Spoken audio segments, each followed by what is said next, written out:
India's number 1 varicose veins hospitals ఐబీసీను సంప్రదించండి. మీ నొప్పి లేని ప్రయాణాన్ని ప్రారంభించండి. నమస్కారం గురువుగారు. నమస్కారం అండి. గురుగారు, శ్రావణ మాసంలో వచ్చే పరమ పవిత్రమైన ఆనందోత్సాహాలతో జరుపుకునే రోజు కృష్ణాష్టమి అండి. అయితే శ్రావణ మాసంలో ఏంటంటే అటు పెద్దవాళ్ళు ఆడవాళ్ళు అందరూ కూడా చాలా పవిత్రంగా జరుపుకుంటూ ఉంటే, కృష్ణాష్టమి రోజు పిల్లలు పెద్దలు ఆడ మగ అనే తేడా లేకుండా ఆనందోత్సాహాలతో జరుపుకుంటూ ఉంటారు. ముఖ్యంగా ఏంటంటే చిన్నపిల్లలకి కృష్ణుడిలాగా అబ్బాయిలందరినీ కృష్ణుడిలాగా అమ్మాయిలందరినీ గోపికలాగా చక్కగా అలంకరించి సాయంత్రం ఉట్టి కొట్టడము ఇలాంటివన్నీ సరదాగా జరుగుతూ ఉంటాయండి. అయితే కృష్ణాష్టమికి సంబంధించి చాలా విషయాలు తెలుసుకోవాలనుకుంటున్నాము. మరి మీరు మాటలో తెలియజేస్తారా? శ్రీమాత్రే నమః, శ్రీ గురుభ్యో నమః. శ్రావణ మాసం అంటే అంతకు మునుపు కొన్ని వీడియోస్లో కూడా మనం చెప్పుకున్నాం. పౌర్ణమి రోజున ఏ నక్షత్రం వస్తే ఆ మాసానికి ఆ పేరు వస్తుంది. చిత్తా నక్షత్రం కనుక పౌర్ణమి రోజు వస్తే చైత్ర మాసం, విశాఖ నక్షత్రం పౌర్ణమి రోజు వస్తే వైశాఖ మాసం అని ఎలా వస్తుందో, శ్రవణ నక్షత్రం పౌర్ణమి రోజు వస్తే అది శ్రావణ మాసం. ఈ శ్రావణ మాసం చాలా చాలా విశేషమైంది. ఈ శ్రావణ మాసంలో శివకేశవులు ఇద్దరిని కూడా చాలా బాగా కొలుస్తారు. అమ్మవార్లను కూడా కొలుస్తారు. మంగళ గౌరీగా అమ్మవారిని కొన్ని చోట్ల కొలిస్తే అమ్మవారిని ఈ లక్ష్మీ స్వరూపంగా కొంతమంది కొలుస్తారు. ఈ శుక్రవారాలన్నీ కూడా లక్ష్మీ స్వరూపంగా, మంగళవారాలన్నీ గౌరీ స్వరూపంగా, సోమవారాలన్నీ కూడా రుద్రుణ్ణి శివుడిని కొలువగా, ఈ యొక్క శనివారాలన్నీ కూడా విష్ణుమూర్తిని ఆరాధన చేస్తూ ఉంటారు. ఈ యొక్క శ్రావణ మాసం అత్యంత వైభవోపేతంగా జరుపుకునే కార్యక్రమాలు ఎన్నెన్నో ఉన్నాయి మన భారతదేశంలో. ముఖ్యంగా ఈ శ్రావణ మాసంలో కృష్ణాష్టమి పర్వదినం కూడా ఈ యొక్క శ్రావణ మాసంలోనే వస్తుంది.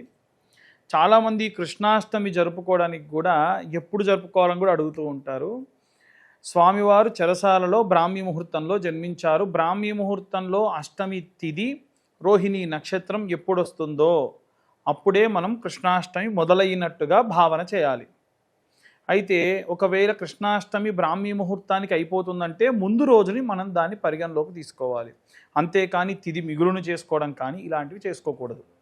ఈ కృష్ణాష్టమి రోజున విశేషంగా గోపూజ చేయడం అందరికీ కూడా చాలా మంచిది. అలాగే మనకు రక్షాబంధనం, రాఖీ పౌర్ణమి కూడా ఈ యొక్క శ్రావణ మాసంలోనే వస్తుంది. అయితే ఈ యొక్క శ్రావణ మాసం ప్రారంభం అవ్వడమే మనకు 25వ తారీఖు నుండి ప్రారంభమవుతుంది. జూలై 25వ తారీఖు నుండి ఈ యొక్క రక్షాబంధనం ఏదైతే ఉందో అదే రోజున జంధ్యాల ఈ యొక్క రాఖీ పౌర్ణమినే జంధ్యాల పౌర్ణమి అని కూడా పిలుస్తారు. ఎవరైతే ఉపనయనం చేసినటువంటి వటువులు ఉంటారో, అంటే అంతకు మునుపు ఈ గర్భాష్టమంలో ఉపనయనం జరుపుకున్నటువంటి పిల్లలు ఎవరైతే ఉంటారో వారికి జంజంలో ఉండేటువంటి కృష్ణాంజనం అంటారంటే ఒక చిన్న తోలు ముక్కను కడతారు. ఆ కృష్ణాంజనం అనేటువంటిది మౌంజీ అనేటువంటి కార్యక్రమం చేసి ఈ రాఖీ పౌర్ణమి రోజునే కార్యక్రమం చేసుకుంటారు, హోమం చేస్తారు. అయితే ఈ రాఖీ పౌర్ణమి ఇంకా విశేషంగా ఏమిటి అనంటే, అసలు ఆ రాఖీ పౌర్ణమి ఎందుకు చేసుకుంటారు అంటే, 100 తప్పులు చేసినటువంటి శిశుపాలుడు అనేటువంటి వాడు ఈ యొక్క కృష్ణ పరమాత్మకి మేనలుడు. అయితే ఆయనకు ఒక శాపం ఉంది. ఏమనంటే, శిశుపాలుడు చాలా అందగాడు, కానీ పుట్టడంతోనే మహాకురూపిగా పుట్టాడు. ఎవరి చూపైతే పడి ఇతను మళ్ళీ అందంగా తయారవుతాడో అతని చేతిలోనే ఇతగాడి యొక్క మరణం ఉంది అని అంటారు. అప్పుడు శిశుపాలుడు ఏం చేశాడు అని అంటే, వాళ్ళ అమ్మ వచ్చి అందరికి ఇచ్చింది, ఒకసారి నా బాబుని చూడండి అని. కృష్ణుడు మేనమా అవుతాడు కాబట్టి వెళ్ళిపోయి ఎత్తుకోగానే అందంగా మారిపోయాడు. కృష్ణ, నీ చేతిలోనే నా కుమారుడు మరణిస్తాడయ్యా, కాపాడు అని అంటే, 100 తప్పులు చేసే వరకు ఓపిక పడతాను, ఈ 100 తప్పులు దాటితే గనక ఇక నేనేమీ చేయలేను అని చెప్పి వాగ్దానం ఇస్తాడు. అలాంటి శిశుపాలుడి యొక్క వధ జరిగేటప్పుడు స్వామివారి యొక్క సుదర్శన చక్రము తన నుండి విడినప్పుడు వేలుకి చిన్న గాయం అవుతుంది. అలా జరిగినప్పుడు ద్రౌపదీదేవి అయ్యో నా కృష్ణుడికి ఇలా జరిగింది అని అన్నగా భావించి తన చీర కొంగును చింపి స్వామివారి చేతికి కట్టిందట. ఆ కృతజ్ఞత స్వామివారికి ఇంత చేస్తే ఆయన ఎంత చేస్తాడో చూడండి. ఆ కృతజ్ఞతతో చెప్పాడు. అలా కట్టినటువంటి రోజే ఈ యొక్క శ్రావణ పౌర్ణమి. కాబట్టి ఆ రోజున విశేషంగా రక్షాబంధనం కూడా చేసుకుంటాం. అందుకనే ఇంత చిన్న చీర ముక్క కట్టినందుకు గాను స్వామివారు ఆ యొక్క ద్రౌపది వస్త్రాభరణం జరిగేటప్పుడు బారుల చీర తన శరీరం అంతా కూడా కప్పడం జరిగింది. స్వామివారి దయ అంతగా ఉంటుంది. కాబట్టి ఈ రక్షాబంధనం నాడు అన్నా చెల్లెళ్ళు రక్షాబంధనాన్ని కట్టించుకుంటారు. అన్నకు చెల్లెలు కానీ అక్క కానీ తమ్ముడికి కానీ ఈ యొక్క రక్షాబంధనం కడతారు. రక్షాబంధనం అంటే అర్థం ఏమిటంటే రక్షగా తోడుగా ఉంటా అని. పూర్వకాలంలో భార్యాభర్తలు కూడా కట్టుకునేటువంటి వారు, ఎందుకంటే దాని అర్థం వేరు. కానీ రాను రాను కేవలం అన్నా చెల్లెళ్ళు లేదా అక్క తమ్ముళ్ళు మాత్రమే ఈ యొక్క రక్షాబంధనం కట్టించుకోవాలి అనేటువంటిది బయటకు వచ్చింది. కానీ అందుకే పెళ్ళిళ్ళలో చూడండి, అమ్మ రక్షాబంధనం కట్టండి అంటే ఆశ్చర్యపోతారు. ఇదేంటండి రక్షాబంధనం అంటారు, కంకణం అంటారు కదా అంటారు. రక్షాబంధనం అనే అంటారు, అంటే రక్షగా తోడుగా ఉంటాను. కాబట్టి ఈ యొక్క శ్రావణ పౌర్ణమి విశేషంగా అన్నా చెల్లెళ్ళు అక్కా తమ్ముళ్ళకి రక్షాబంధనం కట్టించుకోవడం కూడా జరుగుతుంది.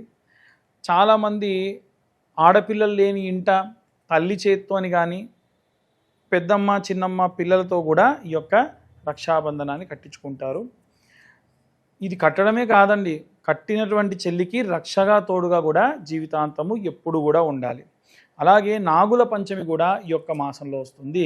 నాగుల పంచమి నాడు ఈ రావి చెట్టు వేప చెట్టు కింద ఉన్నటువంటి సర్పములు ఏవైతే ఉంటాయో, జంట నాగులు ఉంటాయో, వాటికి విశేషంగా క్షీరము అలాగే పసుపు గంధము కలిపినటువంటి మిశ్రమంతో లేపనం చేయడము, 21 బొట్లు పెట్టడము, అలాగే పెద్ద దారబంతి తీసుకొని 11 వరుసలు ఆ చెట్టుకి దారం చుట్టడం వలన సంతానం లేని వారికి సంతానము, వివాహం కాని వారికి వివాహం కూడా ప్రత్యేకంగా అందుతుంది. కాబట్టి విశేషంగా ఈ యొక్క నాగుల పంచమి కూడా ఈ యొక్క శ్రావణ మాసంలో రావడం జరుగుతుంది. బలరామ జయంతి కూడా ఈ యొక్క శ్రావణ మాసంలో జరుగుతుంది. బలరామ జయంతి నాడు ఎవరైతే ఫార్మర్స్ ఉంటారో, రైతులు ఉంటారో, నాగలికి కంకరం కట్టి బలరాముడిగా భావించి దండం పెట్టండి. ఎందుకంటే బలరాముడి యొక్క ఆయుధం ఈ యొక్క నాగలి. మీ పాడి పంట సమృద్ధిగా దున్నడం చేసి అప్పులు కాకుండా మంచిగా ధాన్యం సమృద్ధిగా రావాలంటే ఈ యొక్క నాగలిని మనం భూమిలో వేసి దున్నుతాం. కాబట్టి ఆ నాగలి బలరాముడి యొక్క ఆయుధం. కాబట్టి ఆ బలరామ జయంతి నాడు మనం వీలైతే ఈ యొక్క నాగలికి ఇది కంకణం కట్టడం మంచిది. ఈ యొక్క బలరామ జయంతి ఏదైతే ఉందో అది ఆగస్టు 8వ తారీఖు నాడు వస్తుంది. కాబట్టి ఎవరైనా సరే రైతులు ఈ యొక్క బలరామ జయంతి అనేటువంటిది ఈ రోజున చేసుకోవడం మంచిది.